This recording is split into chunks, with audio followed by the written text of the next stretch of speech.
प्रश्न क्रमांक 4 घ्या मंत्री महोदय।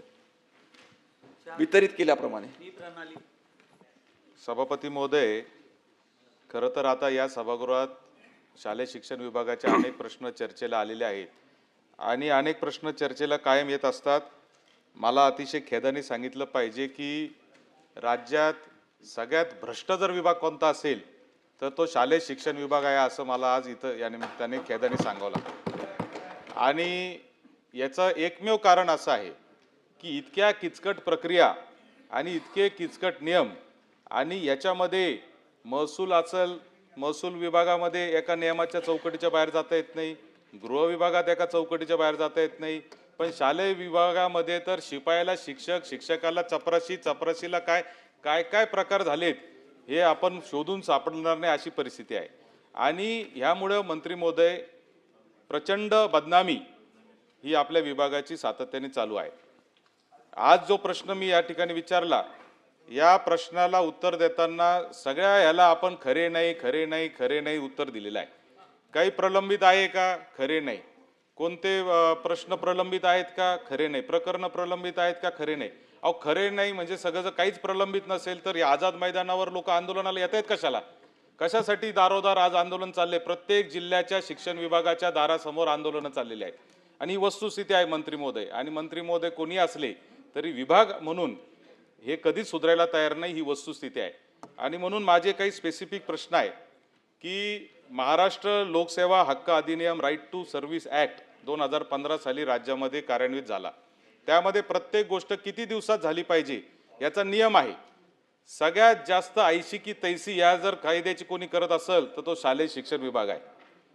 कुठंच नियम पाळला जात नाहीये आणि याच्यात जो पैसे खायचे त्या पैसे खाण्यासाठी ही प्रणाली नकोय तुमच्या लोकांना आणि म्हणून तिच्यात सातत फाटे फोडण्याचं काम हे सातत्याने चालू आहे।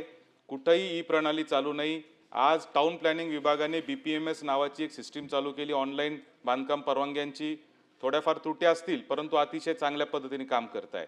पासपोर्टच्या ऑफिसमध्ये जर आपण गेलो, TCS कंपनीने काम केलंय, परत एकदा गेल्यानंतर माणसाला परत जावं लागत नाही पासपोर्ट ऑफिसमध्ये।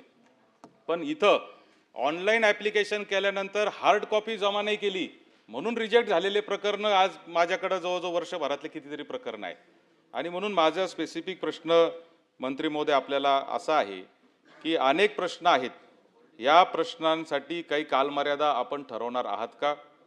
ही IT प्रणाली लाभवताना महा-IT सारख्या कंपनीच्या भरोश्यावर जर तुम्ही हे करणार असाल तर ते देखील पुनर्विचार आपण केला पाहिजे, कारण महा-ITचं एकही प्रकरण आजपर्यंत यशस्वी झालेलं नाही, एकही प्रोजेक्ट यशस्वी झालेलं नाही, अतिशय खेदाने सांगावं लागतं। प्रश्न विचारा। आणि म्हणून माझा स्पेसिफिक प्रश्न मंत्री महोदय असा आहे की या सगळ्या प्रश्नांवर आपण एक बैठक आपल्या दालनामध्ये लावावी, IT चे लोक बोलवावेत, संबंधित अधिकारी बोलवणार का आणि आम्हाला देखील तिथं बोलून या सगळ्या प्रश्नांच्या संदर्भात कालमर्यादेत हा प्रश्न सुटावा यासाठी आपण काही उपाययोजना करणार का? सन्माननीय सदस्य सत्यजित तांबे साहेबांनी जो विषय ह्या ठिकाणी मांडला, काळानुरूप प्रत्येक विभाग हा डिजिटलायझेशनकडे त्या ठिकाणी वळतो आहे। आपल्या विभागात देखील बऱ्याच प्रमाणात डिजिटलायझेशन झालं आहे, परंतु आपल्या ज्या सूचना आहे त्या समजून घेण्याकरता आणि तशा पद्धतीचे बदल आपल्या विभागात करण्याकरता निश्चितपणे बैठक आपण याच्याकरता लावू। त्या बैठकीला तुम्हाला देखील निमंत्रित करू, कारण आपण टेक्नोसॅव्ही आहात। कोणत्या प्रकरणामध्ये कोणचं टेक्निक वापरलं पाहिजे हे सत्यजित तांब्यांना व्यवस्थित माहिती असते, त्याच्यामुळे तुमचं मार्गदर्शन निश्चितपणे याच्यामध्ये घेण्यात येईल। फक्त एकच विनंती आहे, आपण हे जे शालेय शिक्षण विभागावरती ताशेरे ओढले आहे की सगळ्यात भ्रष्ट, माझी आपणास विनंती आहे, आपण जे सर्वजण ह्या ठिकाणी बसलेलो आहोत, आपण सर्वजण तिथूनच आलेलो आहोत, त्याच प्रणालीमधून आलेलो आहोत, त्याच व्यवस्थेमधून आलो आहोत, परंतु त्या व्यवस्थेवर असं इतक्या गंभीर पद्धतीनं बोट ठेवण्यापेक्षा ती व्यवस्था सुधरावी कशी याच्यावर आपण काम केलं पाहिजे असं मला वाटते। कारण ह्या देशातल्या शिक्षण प्रणालीनं इतके मोठे मोठे शास्त्रज्ञ, इतके मोठे मोठे नेते, इतकी मोठी कलाकार ह्या आपल्या देशाला दिलेले आहे, ज्यांनी जागतिक स्तरावर आपलं नाव त्या ठिकाणी केलेलं आहे। आपल्या या आरोपामुळे आपल्या राज्यातले शिक्षक देखील त्या ठिकाणी बदनाम होऊ शकतात। माननीय सभापती महोदय, बोला। माहिती खोटी असेल तर मंत्री महोदयांनी लाचलुचपत प्रतिबंध कायद्यामध्ये शालेय शिक्षण विभागाच्या किती लोकांवर कारवाई चालू आहे, किती लोक सस्पेंड झालेत, किती लोकांची इन्क्वायरी चालू आहे, ती माहिती पटलावर ठेवावी.